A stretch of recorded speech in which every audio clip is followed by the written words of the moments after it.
And our topic here is we're meeting with Wirespeed. Wirespeed, when you'll learn all about Wirespeed today, again, provides a very powerful solution in the MDR space. And again, we're looking at what they were doing and decided to partner with ReversingLabs for their threat intelligence needs. So again, we'll kind of discuss what we're talking about,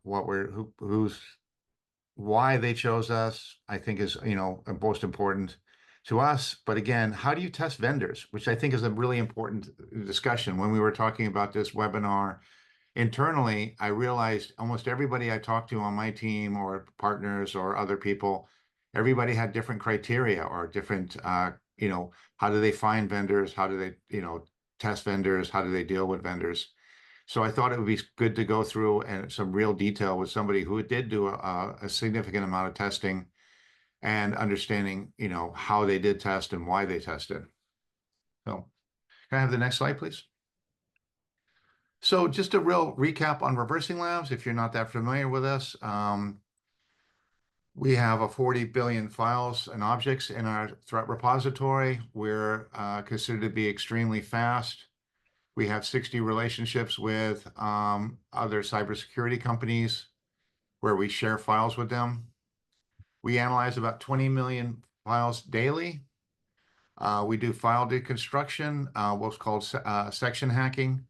So we can actually look at a file without having to decompile it. We support 4,800 file types. We have about 300 employees globally. We are well rated within the analysts and the partners. And again, we are in the Verizon business report contributor. So we've been around for quite a while, and we have one of the best file reputation tools in the industry. So I'll quickly introduce myself. My name is Stuart Phillips. I've been doing cybersecurity for about 30 years now. I work as a senior cybersecurity marketing strategist for ReversingLabs. What that means is I'm a technical guy on the marketing team. So what I do is I support our partners. I work on integrations. I work with large customers. So essentially anything where we need a technical resource, but also being able to publicize it and make it available and communicate it. I'd like to introduce Tim MalcomVetter. Tim is the CEO of Wirespeed. So Tim, why don't you introduce yourself? Thanks, Stuart. I've been doing cyber for 25 years, almost as long as you. Once upon a time I had hair and it wasn't gray. So that's how you can pretty much tell. Most people know me from my time building and running the red team at Walmart, which is the world's largest company. I did that from 2016 to 21, but most of my time in my career has actually been on the defense side. And yeah, I spent time in a large MSSP and wanted to build a way better solution based on feedback I got from customers and just pain points, and really wanted to solve a couple of problems. One, just a great customer experience. That's the thing that is kind of not always the best. When a lot of people just tolerate their MSSP, they tolerate their SOC, outsourced SOC, they don't love it. We wanted to make it where they loved it, and we wanted to be faster because spent so much time being the adversary, got deep down in adversary tactics, and I know what it's like to be the adversary who's frustrated when they're contained. And I wanted to give that to as many people as I could give, right? So we can contain as many bad guys as possible. Wow, that's great. Can we have the next slide, please? So these are kind of the topics that we put together for this webinar, and we're going to be asking these questions throughout. So again, why did you need to change vendors? Because that's how we, came across you. You were changing vendors. You were doing testing. That's our first interaction with you. And then, again, how did you search for potential replacements? How did you test your vendors? Why did you end up choosing ReversingLabs? And again, any surprises in your search? So I don't want to really dive into these now. What I kind of want to do is have these kind of conversations as we go forward and sort of talk about these as we discuss. Okay. So about Wirespeed. So tell us about Wirespeed, Tim. Yeah. So one of the things that makes us different is we're 100% automated. There is no human SOC analyst before a decision is made. And this is a thing that was a crazy idea just a couple years ago. Now we have all this Gen AI stuff and people are starting to believe it, but believe it or not, we actually don't use Gen AI in our verdicts. We use good old fashioned conditional logic. We have basically, the way I like to pitch it to people to understand, we took the way I would work a case. If I was working a case or detection in your environment, how would I work it? The process is there's a lot of nuance and a lot of breakdown. And then we translated that into code and it runs really, really fast. We just did a year-end review post on our blog, our average mean time to verdict. So the time from which we receive a detection or an alert to the time we come to a verdict of it's good, it's bad, or like there's way, like missing context or whatever. That average time was 717 milliseconds for all of 2024 for us. 2024 was our launch year. We were launched by a couple of dudes that have been longtime practitioners and also hackers. Both of us have been on the offense side a lot. Jake, my co-founder, and I. And because of that, we really just wanted to be like stay out there. We're going to be the fastest. And why does fast matter? Well, because we want to, we looked at just trends. If you've been around for a while, you've heard of like Mandiant's M Trends report, one of the big ones that tracks like dwell times of bad guys. And when they first started doing this 12, 14 years ago, whenever it was, dwell times were it was almost 500 days. And that dwell time, by the way, means from the time a bad guy gets on your endpoint or in your environment to the time you notice them. Now, that could be because a detection fired, an alert fired, or it could be because you got a ransomware note, or because they reached an objective and took something down or caused material impact. And so what we've seen, especially because of ransomware, that has come down this crazy curve. And if we look at the trajectory, it's down to like 2-3 days right as of like now. And if we look out, 2027-ish is going to be sub 24 hours. And so if you just keep this trajectory going, they're going to get faster and faster and faster. So we wanted to get ahead of it. The only way to get ahead of it is you got to take the human out. And you have to figure out how do you take the human out in a way that makes really good decisions, has really good quality, where people can actually trust that it's working right. And there's all kinds of cool stuff we do to make sure that happens. And a piece of that, of course, is enrichment from really smart providers like you guys, and not just not just having good answers, but if we're trying to do this so fast, we needed an API that was also fast that could give us the data back, and we were kind of blown away by that as well. So that's kind of the goal. Our goal, we wanted to eliminate the whole human SOC analyst. So this is kind of a sneak preview. We nerd out, like we're engineers and hackers by our background. So like we went down in the detail. This is kind of how we went. So like just to give the story, when we first started, we knew we were going to do file enrichment. So like most people, they go, oh, so we're going to bring in a VirusTotal integration. Because I joke and call it's the Kleenex in this category. Everyone's heard of VirusTotal, and no one's really heard of the other ones, or at least I had been in this space for 25 years, and a lot of these names in here were relatively new, or I didn't know they were in this exact category and had an offering in this category. So we went down this whole process, and like I've found from a lot of people, there was kind of a period of time where it was kind of weird, and you couldn't know if you could even buy VirusTotal. They were in the last year, they kind of have been a little weird about are they going to sell it? Are they going to sell it to enterprises? Are they going to sell it to somebody like me, who they would consider an OEM, an original equipment manufacturer, like a provider, another vendor?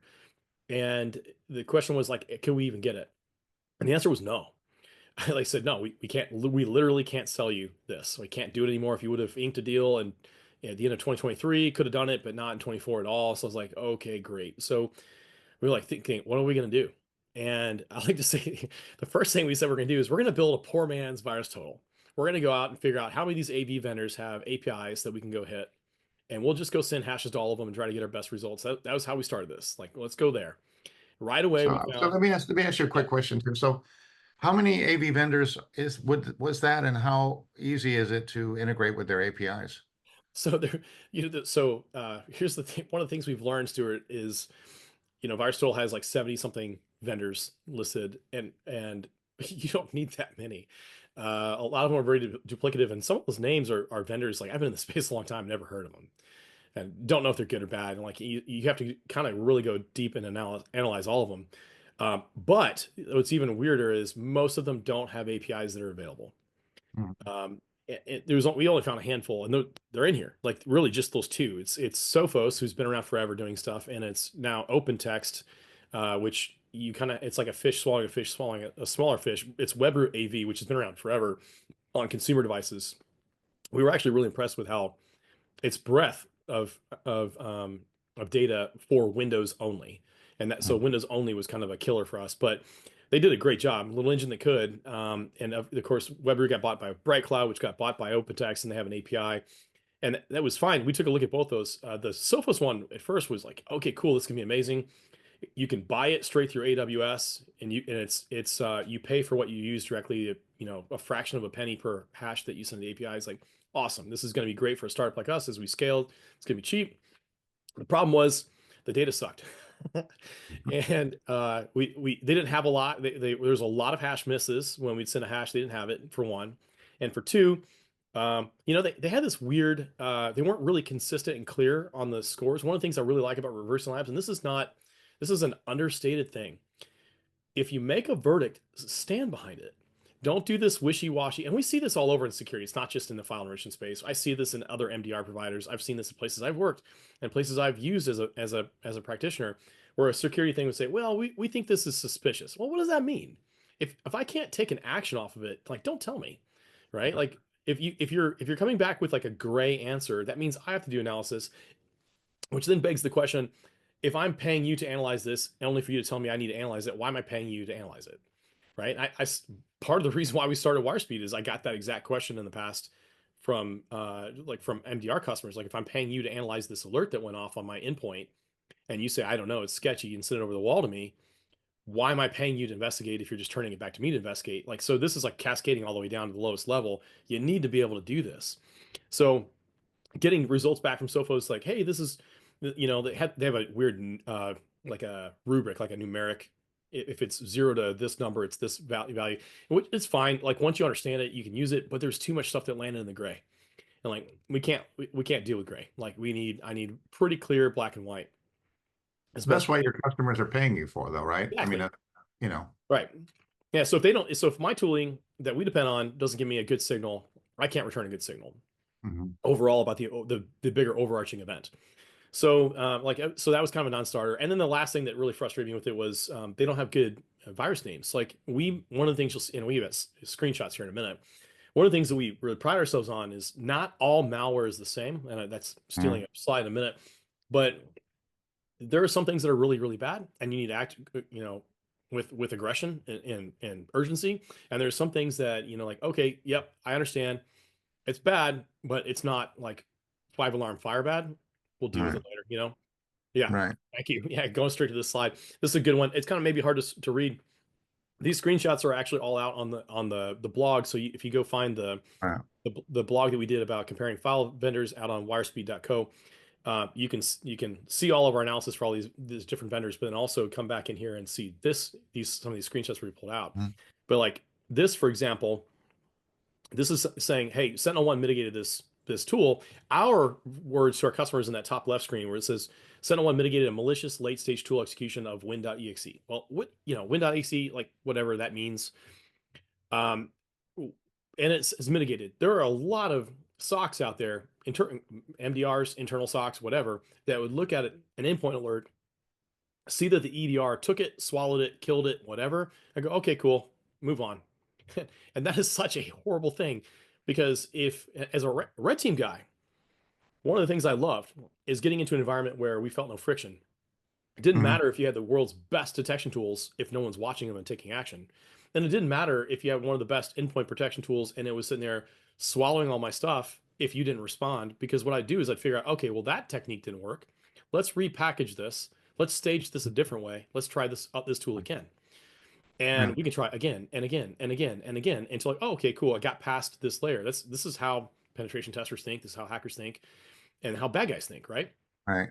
So, you know, if you have something that's really bad and it's a tool that we know would be used by an interactive attacker and the latest stage of attack, Right. you need to, it doesn't matter you know, if it's contained. You need to then go, how in the world did this thing get here?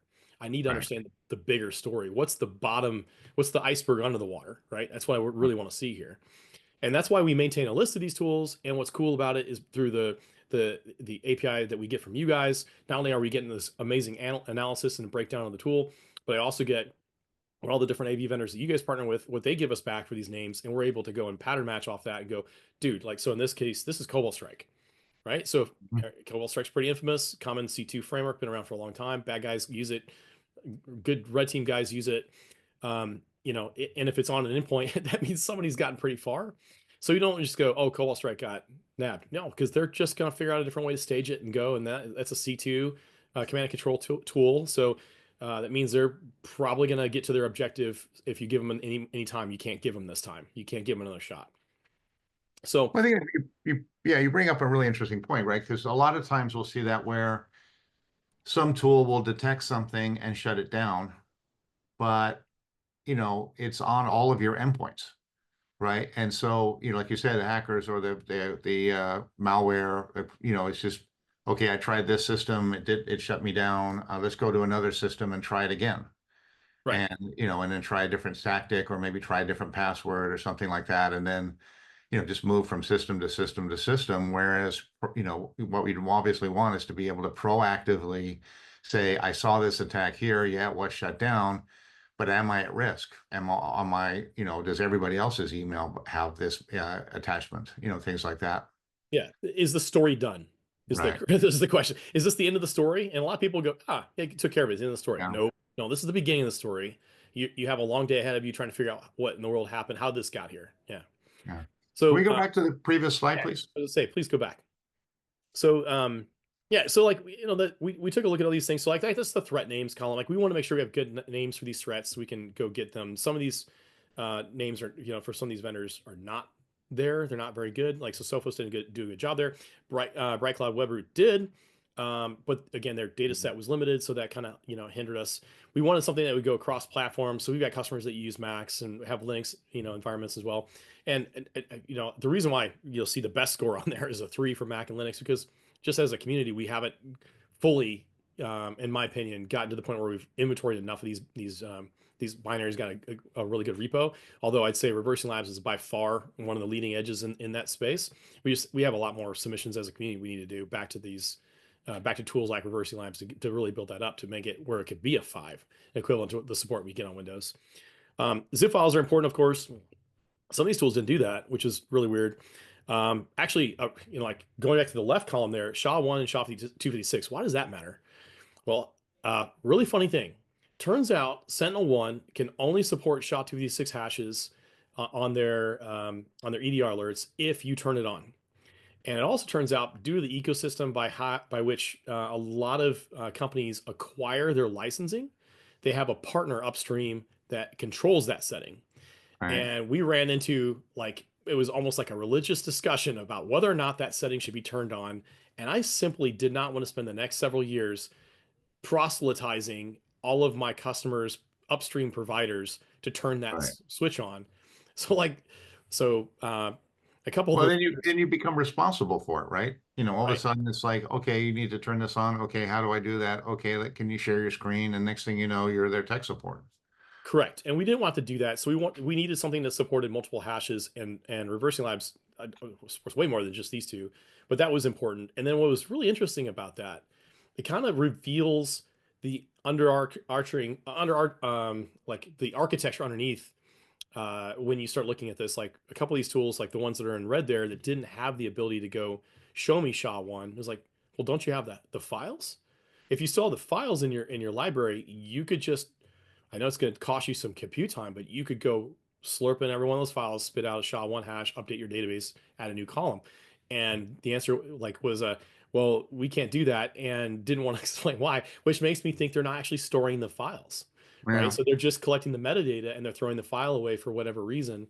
And maybe that's something that the decision they made years ago before storage was as cheap as it is today. But man, the file is important because there might be new analysis we want to do in a year or 2 or 3. Right. So having a provider that actually has the library available to go do a new analysis, let's say we Right. all switch hash algorithms in 2 years, if you got the files, you can go do that. Or let's say there's a new technique for breaking apart headers and identifying patterns of malware or something like that. If there was some other new technique and you've got the files, you can go generate that data. If you don't have it, you can't do it. So that was something that mattered to me because I wanted to have somebody that had a really good data set that Right. would go forward. Of course, also like being able to support all the different file formats, like, Right. other documents that you guys did, by far the best of that. Google does a pretty good job. There's a couple other vendors in here that, like OpSWAT, had a pretty good thing. When I first found them, I was like, cool, there's a VirusTotal competitor. They've got this website out and it looks neat. And they only have like, I don't remember how many engines, like 20 something. But what we've learned through this is the quantity of engines doesn't matter. It's not about the quantity, it's about the quality. And we as an OEM ran into different licensing issues with them. They would not, the number of engines that were available to you as a consumer, as a free consumer, was different from what an enterprise. So it already would drop down if you're an enterprise buying a Right. license. And then if you're an OEM, it dropped even further to the point where the only thing that was left were some vendors out of Southeast Asia that I'd never heard of. And I was like, okay. I mean, it's at the time, like we thought we couldn't get anything. So it was like, okay, we're looking at it. But then we found you guys Yeah. and we didn't have to go down that route at all. But again, if you're doing an automated system, right, you're trying to automate as much as possible. Anytime you have a file that you can't deal with, right, it kicks it out and it has to be looked at by a person or it has to be sent to a different mechanism. That kind of defeats your purpose, right? Yeah, absolutely. We didn't, yeah, our entire intent was to never have a process that required a human to be in the loop because it inevitably ends up being Right. you have a queue of things to look at and you're going to have more things than people. Doesn't matter how big and successful your company is, the biggest and best out there still have more things than people. And so there's a delay.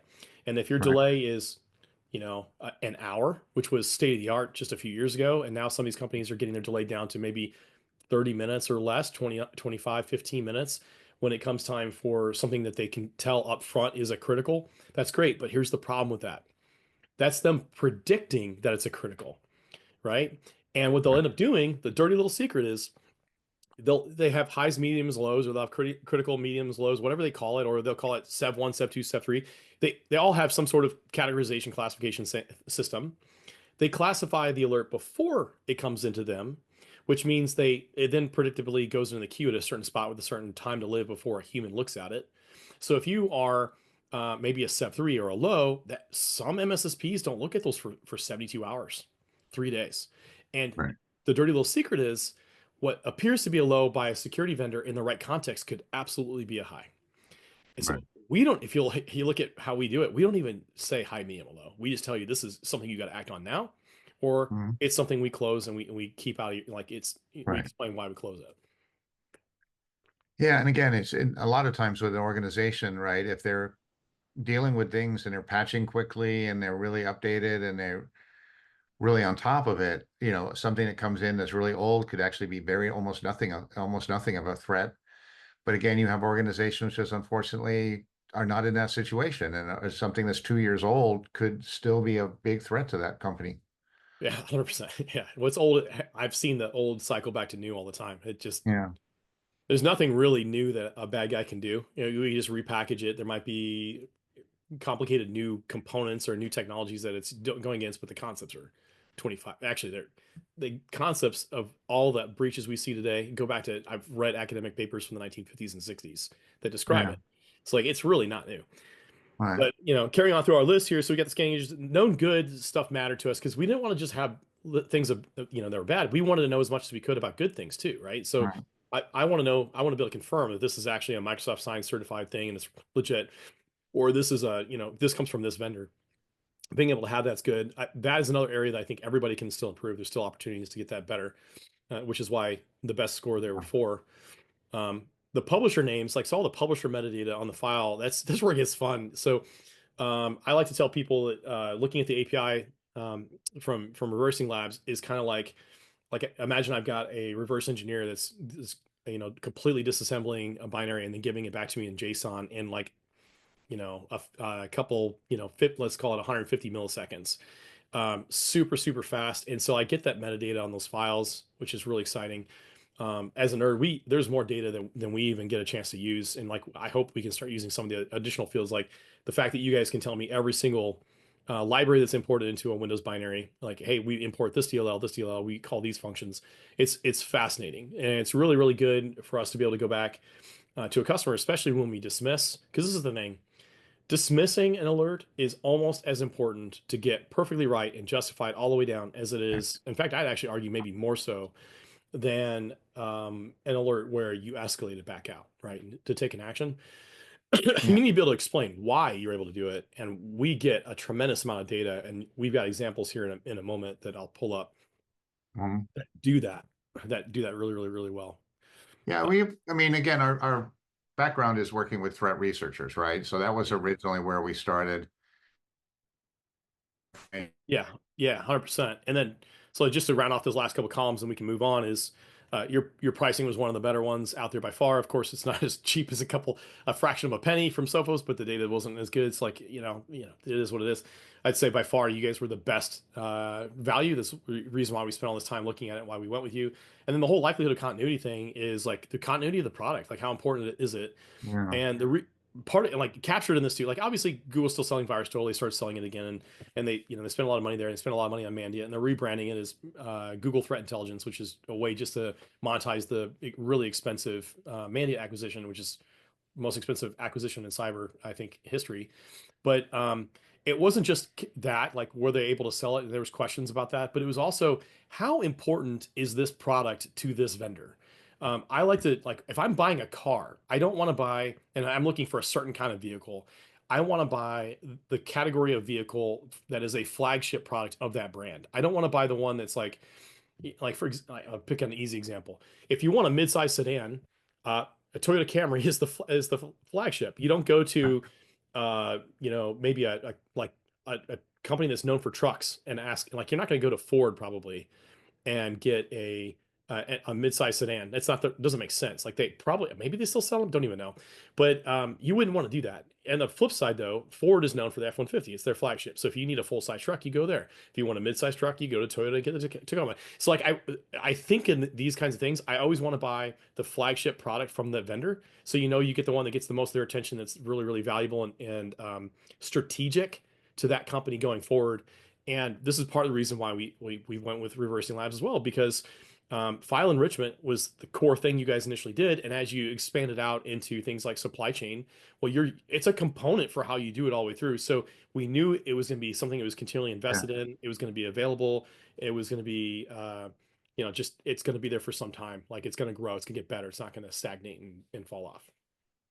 Oh, yeah. You mentioned on VirusTotal, uh, the bundling, right? That was the issue that, they were Yeah. trying to like upsell you for tools that you can't use. And I know from talking to a lot of MSSPs and things like that, right? Every tool they buy, they have to get their strong return on investment, right? You can't just buy tools and have Well, them, that you every don't tool use. you buy, yeah, that's a great point, Stuart. Every tool you buy becomes COGS, cost of goods sold, to your customer. It gets passed down. Like I can't just it's not charity. Everyone's got to pay the bills at the end of the day. So if you inflate my cost, if I want X thing and you're going to add Y to it, now I have to buy X and Y. I'm basically selling that license and passing at least a fraction of it down, if not the whole thing down to the next customer, right? So needing to make sure that's not the case. And again, it's not even just that. It's if you look at where VirusTotal sits in the bigger Google ecosystem, by far the revenue comes from ads and consumer. So if you take the consumer out, which is, I don't know, the number off the top of my head, somewhere like 60 to 80% of the revenues consumer, not enterprise. Then you start looking at enterprise, it's Google Cloud. They're all about selling their cloud services and cloud compute. And then you look down at that Google Cloud Security is the next big piece down there, and that's really just to monetize Google Cloud and show that it's a way that you can run workloads. And it's also a good way to show that it's a safe platform to run on, and I think they do a good job with that. But then Yeah. you look, and then it's like the next thing down, it becomes Mandiant, right? And then the next thing down is like VirusTotal. So it's like it's really far from being a flagship product of Google. Whereas the threat intelligence, the file enrichment stuff we get from Reversing Labs is very much flagship for Reversing Labs. So in terms of strategy and importance of the vendor, that matters to me. That because I know that you guys are going to invest in it. Yeah, well, that's a good point. Again, it's funny when I do the training for the salespeople, I always say, look for a mature customer. Look for somebody who knows what they're, this is not that if someone says, well, we've never done threat intelligence before, but my boss says we should do it. We have a lot more trouble with those customers Yeah. because they don't necessarily can tell the difference, right? It's someone who's, been running different products for a while, has some experience, and has looked at a lot of these, done this in several, different roles and things like that. That's where they come in and say, hey, I really want to talk about, how you guys do containers. I need to talk about that. And that's where, a lot of the maturity and everything else comes out of, of the customer, but also their ability to pick the better product, Right. And actually we kind of we kind of talk and joke internally that we are our ideal customer is a second time, at least a Oh, second yeah. time MDR customer, right? Yeah. If you're a first time MDR customer, you're going to go to whomever, you're going to go to Arctic Wolf or whatever. When Yeah. you once you're there and then you've lived in that for a little bit and you become educated of what the pain points are with a provider like that, then you go and you look at us and you go, "Oh, I get it now." Oh, okay. And there's a lot of places in the space where like the second time around buyer is a more astute buyer, and like, okay, I get it. Not only are you cheaper, but you are also faster, and you're taking away these pain points that I had that I didn't even know I was going to have. And that's yeah, that's very much aligned there, Stuart. Okay. Well, thank you. And okay, it's a lot. Obviously, you did do this. Did you do all these at the same time, or you did them in series, or how did you do it? Or Slightly overlapping, and I mean, again, like yeah, it just kind of evolved. Like we thought we were going to just easy button, clean X, VirusTotal, and be right. done, and then hit a snag and like, well, dude, this is critical.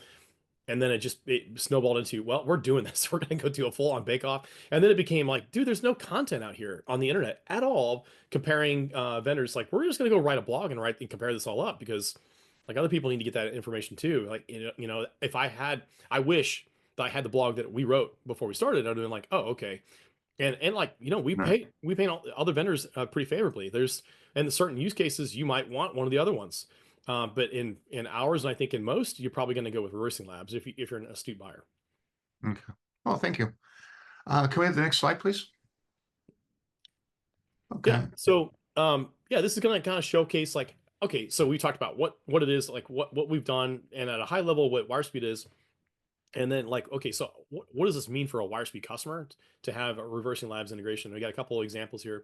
So for one, like these nice little screenshots just show our really pretty clean UIs. We have both dark mode and light mode, and if you are into that thing, but apparently like everybody's into that. Mhm. And the pretty UI is one thing, but what we actually do is we give this away. There's a handful of integrations we give away with every single customer. This is one of three today. We're going to expand that to about 4 or 5 shortly, and because we want all our customers alerts to be enriched, and we want them to be able to get that. And you can see like Sir Alligate, yep, you've got it. We have good health checks on it, and it's like it's a value add to a customer. So Mhm. so if you're a small enterprise and you can't afford to bring in your own SOC, or if you're a midsize or even an SMB company and you can't afford to do this, you don't even know where to begin. You maybe don't even know what file enrichment is. You're going to get it. You're going to get some of the best file enrichment, and it's going to be passed to you in a way that's very consumable. And I think one of the things that really impressed me about Wirespeed was that health check and the ability to integrate. Because again, there are times I do really need a clean panel, right? I'm a, IT manager. I get a message from my boss's boss that says, hey, we're having a board meeting and there's a concern about our IT health. Can you, what are you doing right now? And so they do need ability to bring up a panel with the information that's current and be able to do that right away, make it simple, turn it into a report or share it, make it easy. And again, also the integrations, right?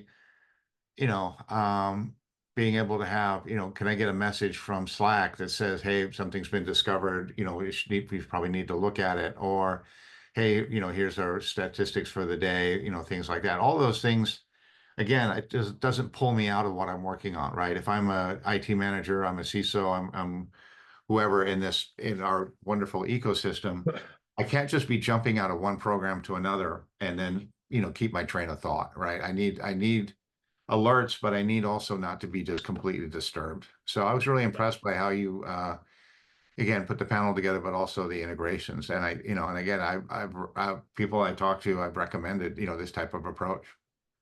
Yeah, You know, thanks, Stuart. yeah. Yeah, you want to go to the next one. So we showed an example case earlier, and we just skipped over, which is cool. These are a couple more. No, you can go back. Yeah, this is perfect. So we showed a minute ago on that other slide about how we took something that was basically crushed by an EDR agent, but it turned out to be actually something that was really bad, and you shouldn't just ignore it. It's not just contained. Like it's a big bad deal. These are now the opposite direction of that.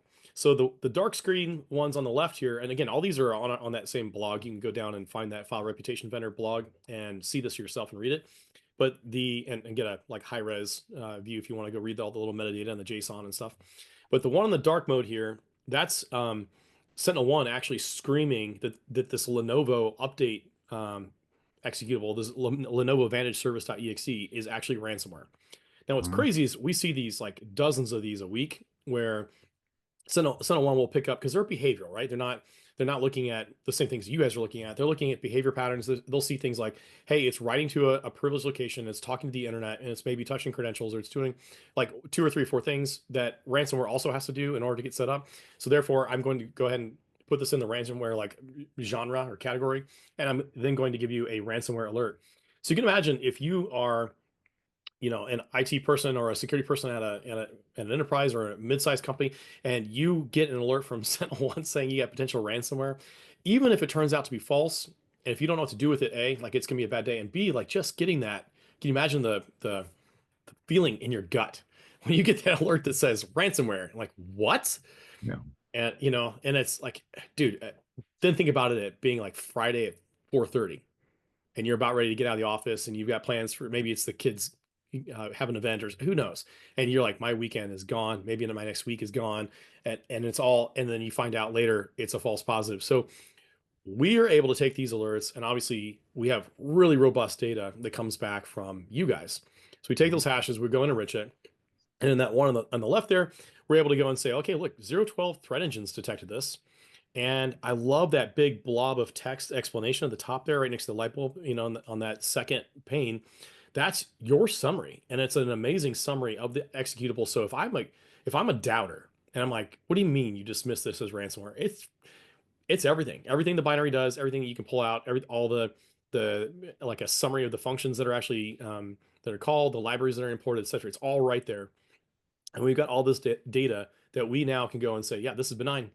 We close the case. The case is still visible in the console for a customer to see, but we don't bother you. We don't ping you. We don't tell you about it because you deserve not to have that gut kick, of a ransomware alert. And that's Especially if it shows up on everybody's, screen, and all of a sudden you're, which which we've oh, had happen when you go yeah, push out like in this case the Lenovo, right, you go push out something that's an IT or deployment tool, and it goes and yeah, touches all these machines and it matches the behavioral pattern. That's a bad day. We don't want that. yeah, exactly. So, Wirespeed, I mean, do you have a customer niche that you go after, or what kind of industries, or where? Not industry specific. We tend to say like our customer is like we were joking before. It doesn't have to be a second time MDR buyer, but Right, a second time MDR buyers definitely get the value and the attention to detail we yeah, put in here that more than others. yeah, We like to go after our ideal customer is going to be somebody who's probably a sweet spot to be a mid market company, right? hmm, They're just big enough that they are scared to death about not just ransomware, but like the impact to business, like stuff being right, disrupted through it. Um, we do some really novel stuff on the BEC, the business email compromise side as well, that most of these MDR companies are scared to do. hmm, And one of the other cool things that we do is we actually reach out and talk to users. I can't remember if I've got that as my next slide in here or not, but we are not afraid to go and talk to the end user about an alert and find out things out. hmm, So if we get, and like let's say it's a file-based thing, we get an execution alert that's like it's sketchy, we don't really know. Maybe because the file's not in reversing lab, or maybe because the file's in reversing lab, but it's a live off the land tool, right? So right, we keep track of those tools too. Like it could be a legit clean tool, but used in a bad way. right, So that context is missing. So if we have a sketchy context on a good clean tool, we will turn to what we call chat ops, which means we'll reach out to that person over Slack, email, and Teams, whichever they have it set up and prefer, and just basically say, hey, this event happened. Did you mean for this to happen? If right, they say yes, we authenticate that we're talking to the real person and confirm it's the real Jane Doe, and right, then we close that out, and so there's no impact on any of this. If it's a company with a small security team, they don't have the impact of that. They don't have to get an alert. Like they don't just get an email from a provider and go, oh man, now going back to what I said at the beginning, Stuart, yeah, you're saying I now have to go investigate what you're paying, what I pay you to investigate. No, it's a point of frustration for them. So we take it all the way end to end. That's it. That's very interesting. Can I have the next slide, please? Yeah, I'm going to answer. So Gordon, mid-size Oh, from US sorry. point. We have customers in the. I don't care about size. I have customers in the tens and I have customers in the thousands. So anywhere in between. And then Chris, you're talking about chatbots. Yeah, we are effectively a chatbot. We are not an AI chatbot. We are a discrete logic. We ask a simple yes no question that's been really well thought out, and actually it's yes no or I don't know. So if it's something like, um, hi, did you just log in from Phoenix, Arizona? And they say no, or they say unsure, then we guide them through resetting their credential, kicking their Yeah. session, all the closing all their sessions down, and do that all the way end to end. So we are a chat bot basically, or an email Yeah. based tool, but we're reaching out and doing that last mile, just like a SaaS tool would do for something that's non-security. So we had talked before. You said that you're not really using the URL API, where you're investigating the domains because it didn't really add a lot of value in what you were doing, especially with BEC. But you were really looking at location. So location is that one of the biggest things you're seeing in these types of executive compromise Yeah. type attacks? So Stuart, to answer your question there, like it's nuanced. I think there's a lot of value in URL enrichment for certain things.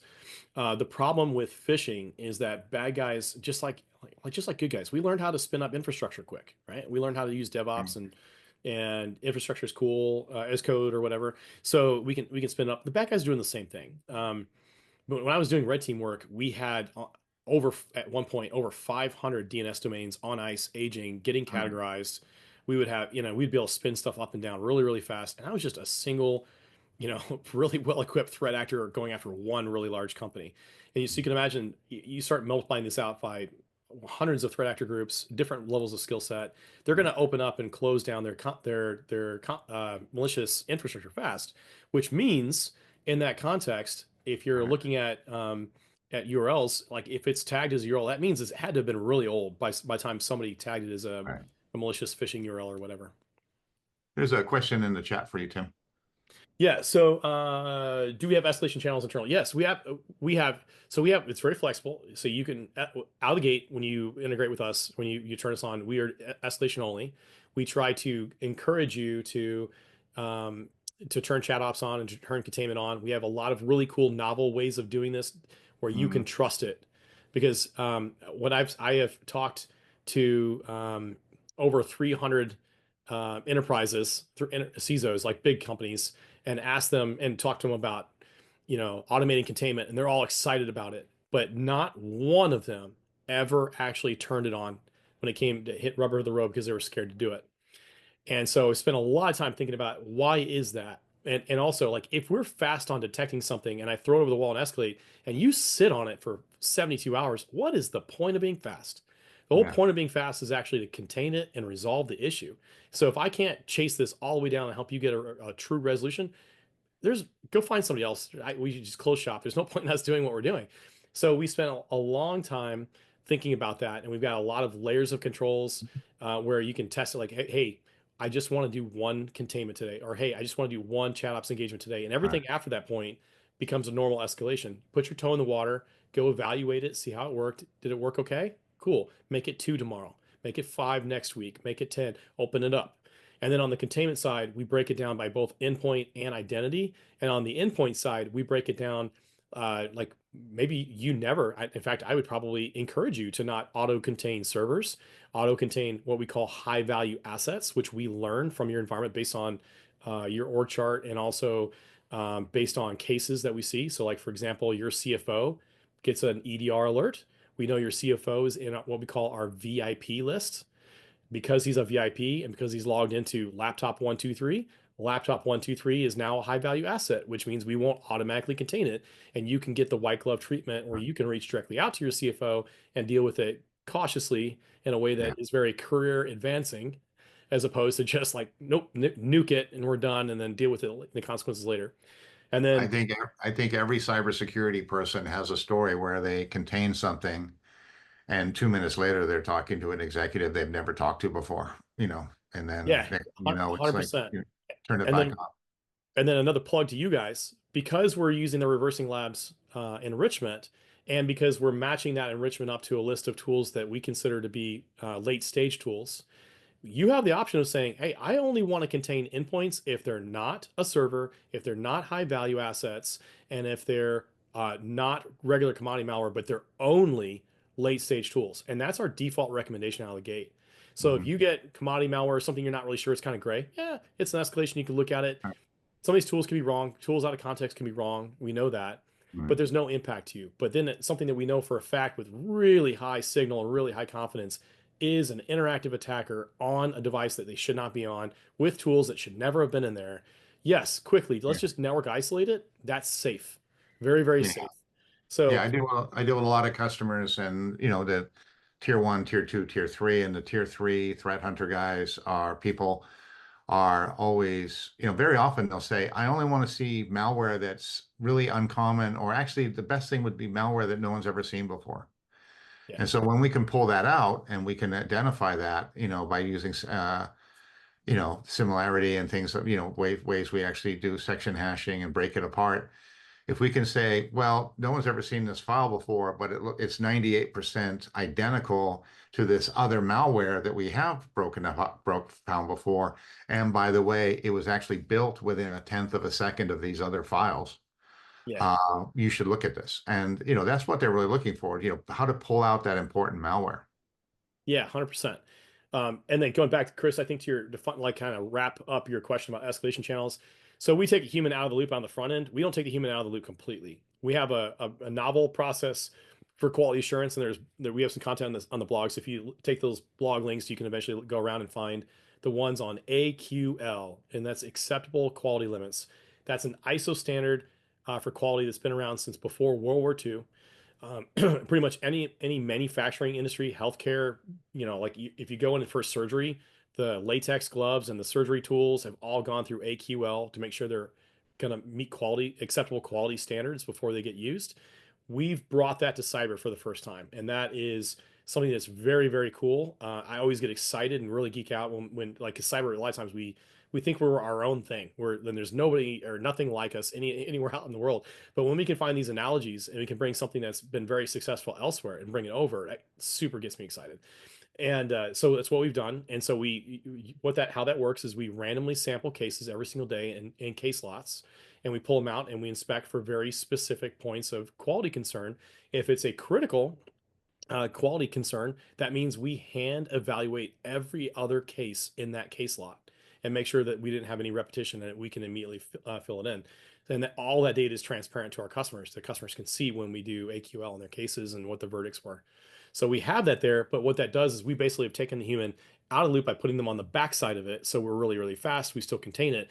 We still maintain that good quality on it. And we have a smaller subset of work using the statistical random sampling analysis. So it's really, really neat. Um, That sounds like a really good way to balance automation with humans. And I think that's a really good approach. yeah, yeah, We're you kind of can't have running out. automation without We're running trust. late. Tim, I appreciate it. I just want to make sure we cover everything I wanted to cover. So we've used additional resources. Again, can you tell us about these really quick? The additional, yeah. So like these are two blogs out that you can go find out there. The one on the left is the one that started all this. This is like going down the path of like, okay, there should have been a file reputation vendor comparison out there. There wasn't one. So we wrote it. It's everything, the good, bad, the ugly. I'm friends with other people. There's other vendors, and this industry is small. Honestly, I'd love to see the competition in the space. I think it's good for all of us that are customers. It's good, honestly, good for the vendors too. It keeps them on their toes and keeps them serving a market and making it better. So that's the main one. It's a long one. You can see all the vendors, all the things we did, all the good, bad, and ugly of each Yeah. one, plus the highlights of some of the things that how we use it in our MDR service down at the bottom of that blog. And then that success story that's not ransomware is a pull out, just an example of something that the one we talked about with the Lenovo Vantage service thing that's pulled out. But the other one with Windows Defender, which we barely touched on, taking a legitimate banking executable and saying it's monitoring keystrokes and calling it malicious. That's in the one on the left there as well. You can see that for yourself. Yeah, actually, that success stories blog talking about how to analysis, I forwarded that to a lot of people. In fact, I did uh, working with a support like a local community college and help them out with their cybersecurity classes, and sometimes I come in and do guest lecture and stuff like that, which is always fun. And this is something I sent out to everybody. I said, look, read this kind of blog. It's a how-to to help you understand what's important. And a lot of how-tos don't tell you what's important. I really like the way you wrote this success story that's not ransomware, because you did really kind of pull out why this is important. Why do we really need to get to an answer here? Mhm. I think that that's something a lot of people, especially when they're starting off, you know, need to understand. Okay, so I'd like to do a poll at this point. And this was, we're talking about like polls. So here you go. So how does a vendor get on your short list? We talked about like how Tim found these vendors and things like that, and what is the primary method? Do you use reviews, prior experience, search results, analysts, events, vendor outreach, peer referral, uh, if you guys could vote on this, and that would be really great. We'd be really interested to find out, how do you get aware of a vendor? Being aware of vendors, I think, is one of the biggest challenges. Yeah, 100%. That Okay. was definitely our challenge, is just being, and I had heard of the ReversingLabs brand for many years. I just never put two and two together for some reason. Okay. Yeah, Yeah, that's my job, man. Okay. So, it's, I like hearing that, that, but it's challenging because again, it is really hard to stand out, right? There's so many vendors, so many people coming out, talking about things. It is very, very challenging to, I think, find a vendor, especially one that you haven't had any direct experience with. No. absolutely. Okay. Are we done with the poll? All right, go to the next slide. Oh, and here we go. Okay. So online reviews. Oh, that's good to know. Peer referral. I think that's why we should do like a reversing labs, get a Amazon gift card. I think that would work out real well. Um, Prior experience, again, I like what I've worked with, right? That's always, I like what my friends like. I like what I work with. Analysts and events. We do a lot of events and I, talk about it, but I think a lot of times people say, I hear from people, oh, hey, I saw you at B-Sides. I saw your product. Very interesting. Okay, thank you.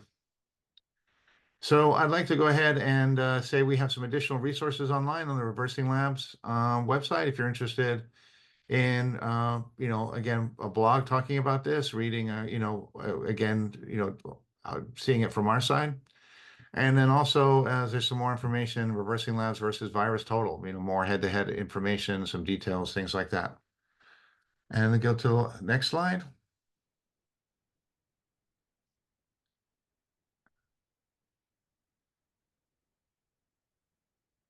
And I think we're finished, actually. Yeah, I think so. I think at this point, we're going to go ahead and ask for any questions. If there's any more questions, please put them into the chat. And again, learning about our product suite. Again, this presentation is recorded. You can share it if you wish. If there's any more questions. Okay. Well, And I would encourage you, if you're curious about Wirespeed at all, you can go, we do a novel thing. You can go onto our website. You can spin up a free trial without talking to a salesperson. You can actually play with the tech yourself. You can actually see the price quote, and you can actually decide you're going to buy MDR without ever talking to a person. People buy, compute on AWS or Azure or GCP every single day without talking to a sales rep. We thought we would try this out and see if that's something that cyber people are interested in as well. If you want to talk to us, we'd love to talk to you, but you don't have to. Yeah, and if you have questions, you can definitely find us. okay. And yes, Josh, we verify user responses. Okay. All right. And I think we had some good questions and some good comments. Again, both Tim and I are available if you want to chat. If you have any further questions or anything, please reach out to us directly. Stuart.phillips@reversinglabs.com. Pretty hard to remember. And Tim, what's your email? It's just tim@wirespeed.co. That works really well. Yep. Okay, and I would like to thank everybody for attending and staying on, and really appreciate the questions. And Yeah. again, we'll stay here in the chat for a few minutes if there's any more questions. But thank you very much. You have a great day. You too.